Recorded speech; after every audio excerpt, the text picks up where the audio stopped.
Hey everybody out there, Smith-Partee out here, formerly known as the Loud House Critic. And oh boy, do I really got a good Loud House Q&A today. And so many people have asked me this question ever since I reviewed a Loud House special from season 6 back in July. And today's question is,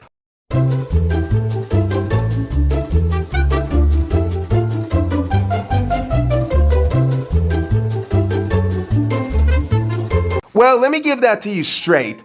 I think Save Royal Woods should have actually been the main Loud House movie.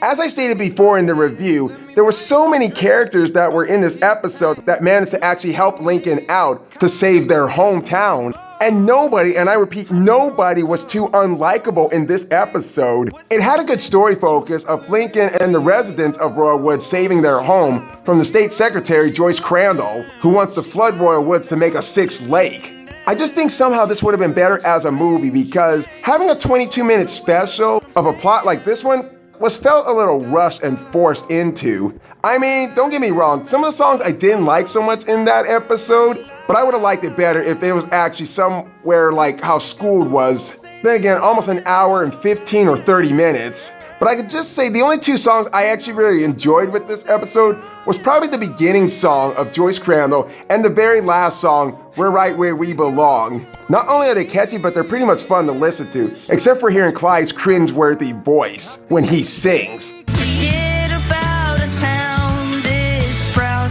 You might want to keep us around. Cause somewhat, the songs in the Loud House movie felt a bit shallow.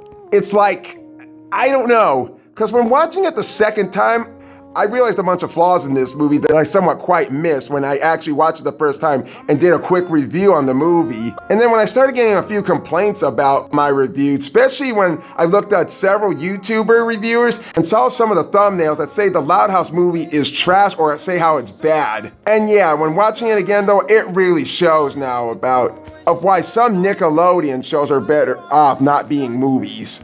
And yet, there were so many different elements in the movie that doesn't actually fit to be a Loud House movie. These magic spells, fucking dragons, and even ghosts. All kind of hoodoo. No disrespect with ghosts, but somehow Lucy could have actually discovered Morag's secret than just getting help from a ghost.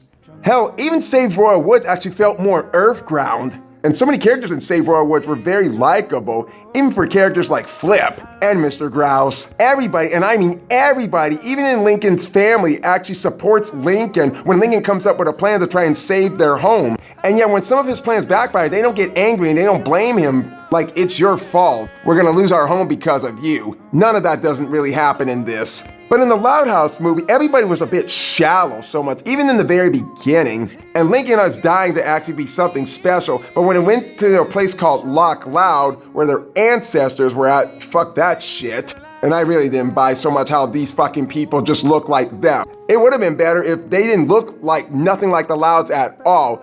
Like, we could have just had the mom and dad and just have like 5 kids, and one of those kids would kind of look like Lincoln. Because really, I don't buy that fucking shit about these ancestors having 11 kids as well. That was just pure lazy writing, just so they can get a fucking movie out. And most people could say Lincoln was actually selfish at points, especially when he was gonna become the new Duke. I can quite agree with some of you on this half, but this is the first time Lincoln ever felt so alive. In a very way of speaking, Lincoln actually felt like a little kid in this movie. I like how real little kids are actually in reality, how they don't feel like they're not too special, they have nothing to offer to the world. But there's a part of me that says Lincoln actually does have something to offer. I mean, if you look at the previous episodes from season 1 through 4, you'll notice what great talent Lincoln holds.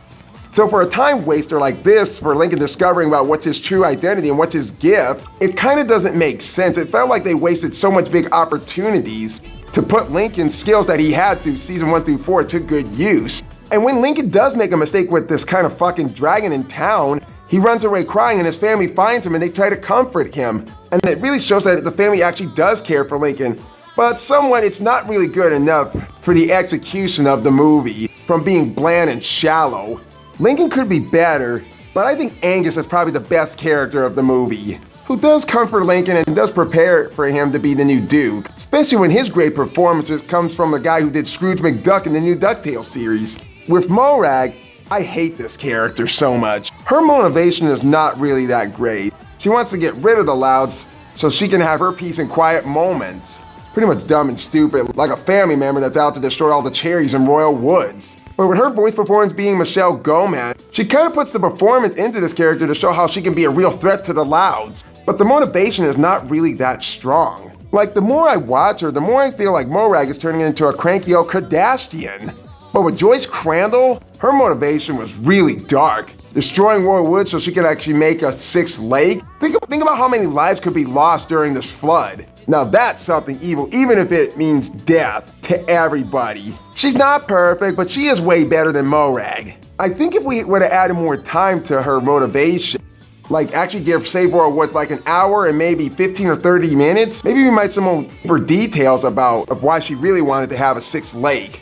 And was she really actually gonna keep her promise to have everybody move to a different town, or is she just gonna end up leaving them all around in Royal Woods? As soon as she breaks the dam, she kill everybody. So I could just say Save Royal Woods would actually make a better Loud House movie than the Loud House movie itself. There's some good catchy songs you can do. There's a bunch of characters you can actually like, a good main antagonist. The plot was too rushed, but at least it was really much enjoyable. Especially if you like seeing some of your favorite minor characters around Haiku, Boris, Persephone, Melly, Darcy, Sam, Sully, Harold, Howard, Albert, Myrtle, Mayor Davis, Mr. Grouse, Benny, Margot, and so many more and so forth, especially when we saw them in Frenzy. But hey, look on the bright side. The Loud House movie is bad, but at least it's more tolerable than the fucking live action Christmas special. That movie was shit.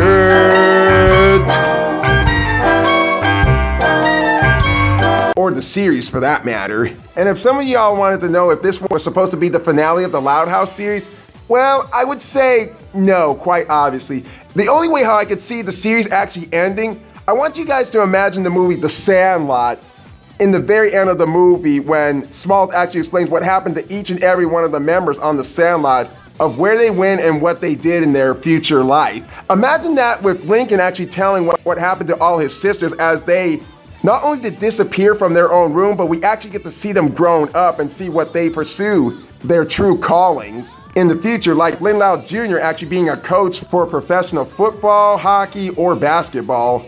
Luann being a film director, with Lola becoming the most beautiful nurse in school. Now these are just theory examples of what these characters might turn out to be in the very end. I can't be 100% sure that that's what they'll turn out to be, but there have been a couple of foreshadowing in some episodes. So I think it's probably best for the Loud House to end on a high note, like something like this, to actually show and tell us of what will become of the siblings in the future. Because I can tell you right now, nothing's gonna last forever. And just ask yourself, how many voice actors will it take to play Lincoln Loud? I'm telling you, the end will come for this show. I don't know how soon, but I can just say, nothing stays on television forever. So for my final answer, Save Royal Woods should have been the movie instead of being the finale of the series. And I apologize for what I said back in Save Royal Woods about the songs. I think they're very actually great, except for Clyde singing. But if it wasn't too much rush, then maybe it would have worked so much better and run a bit smoother. And as for the Loud House movie score, A piece of mother bag. Well, I feel better. sorry, it's sad but true. If you can't beat them, better join them. I hope I answered your question. If you have any other questions about Loud House topics or anything that's appropriate, please let me know. I gotta get out of here and prepare my 5th season of The Loud House Critic. See y'all again real soon.